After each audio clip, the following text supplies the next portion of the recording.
Simon, how about you? Thank you very much. But working from home is this is when it gets very difficult. Exactly.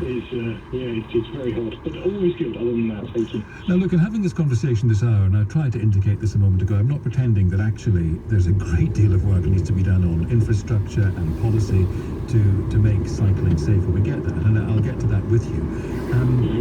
But in terms of some basic, straightforward advice you might want to give to new cyclists or people who are understandably scared, what would you say? I would say the most important thing really is try not to worry too much. Cycling is particularly, because of his chemicals, being very scary at times. But actually, statistically, it is actually very, very safe. Something that's very important is to understand that non-motorised classes and kind of vehicles relative to that, which the motorcycle systems have been much older in UK scale, they're very scary. Just absolutely know what the statistics are that you're doing yourself far more good than the risk of collisions and things like that. Cycling adds years to life on average. So despite a few feelings scary times, so something that's important is really just keep calm and kind of think this is going to be okay. The statistics are with you if you take them seriously. But I think that's the main thing. The other thing is, if there is an issue in London, which I think any cyclist really needs to pay attention to, it's what happens at junctions, and it's particularly big lorries, basically. So just give lorries loads of room. Do not be kind of tempted to go up the side. Don't sit at the front left of the lorry in the lights where the driver can barely even see you. Just move forward a bit, do whatever you need to, but or hang back or whatever. But just get out of the way of big lorries. Basically, is the other one. In terms of the infrastructure, progress is obviously being made, but a great deal still to do. Correct, yeah. We know from all over Europe, really, that a network of routes, and Seville is the example, I think, that has shown in the last few years the best.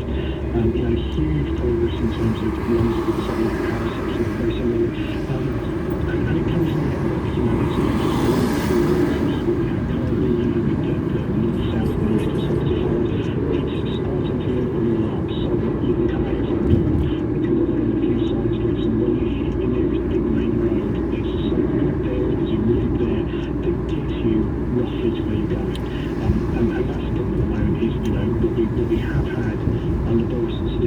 got some routes and some really good routes now, but if you don't happen to live near one of those routes, you're kind of facing miles and miles of riding on hostile roads and fast, in amongst fast-moving traffic before you get to those stops.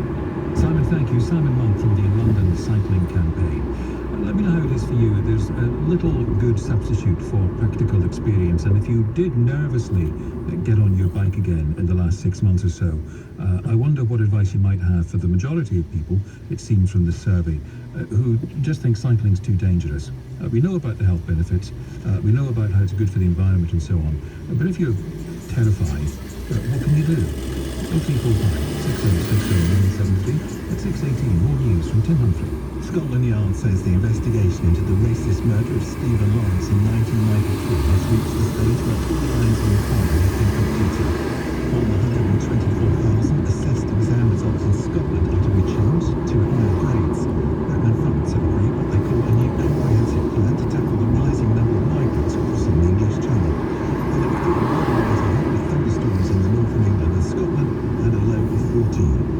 LBC Travel, I'm Dave Goff. On the M25 anti-clockwise, all traffic is being held at junction 22 for St Albans because a car has caught fire, so there are delays. There are also delays in the M25 anti-clockwise because of an accident between junction 25 for Enfield and junction 24 for Potters Bar.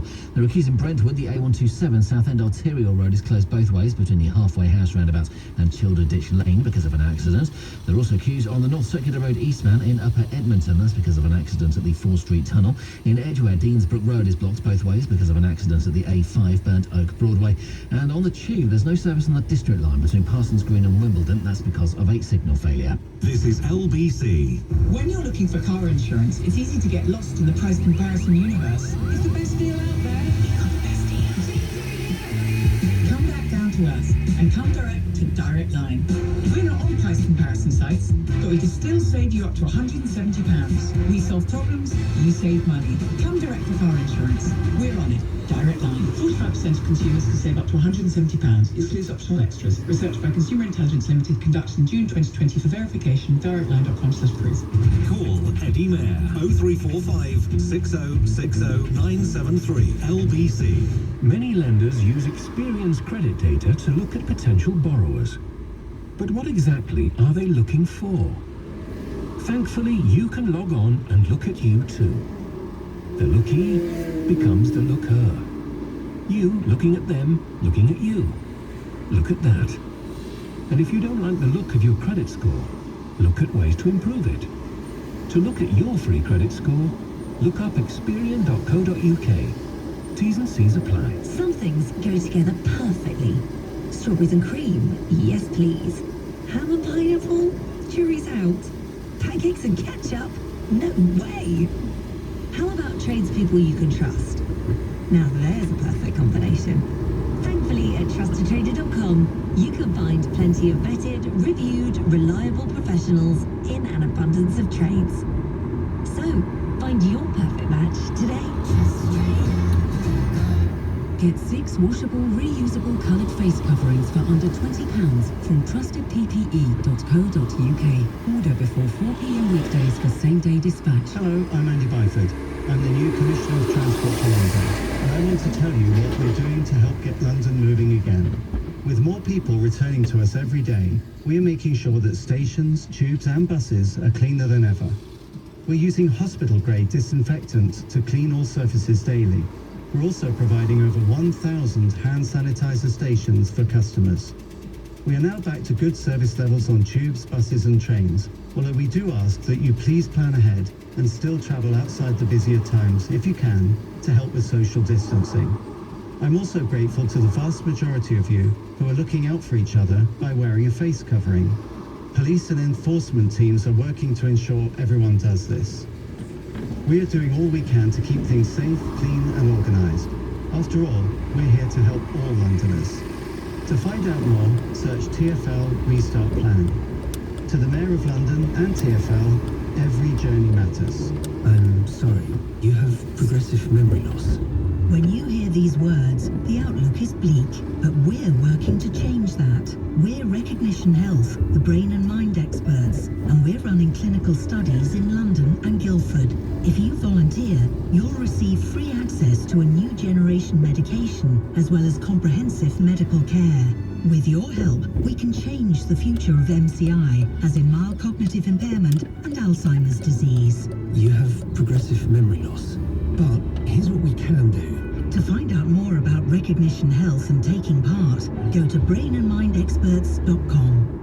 This is LBC with Eddie Mayer. Call 0345 6060 973. The government's National Travel Attitude Study suggests 66% of adults in England believe it's dangerous for them to cycle on the roads.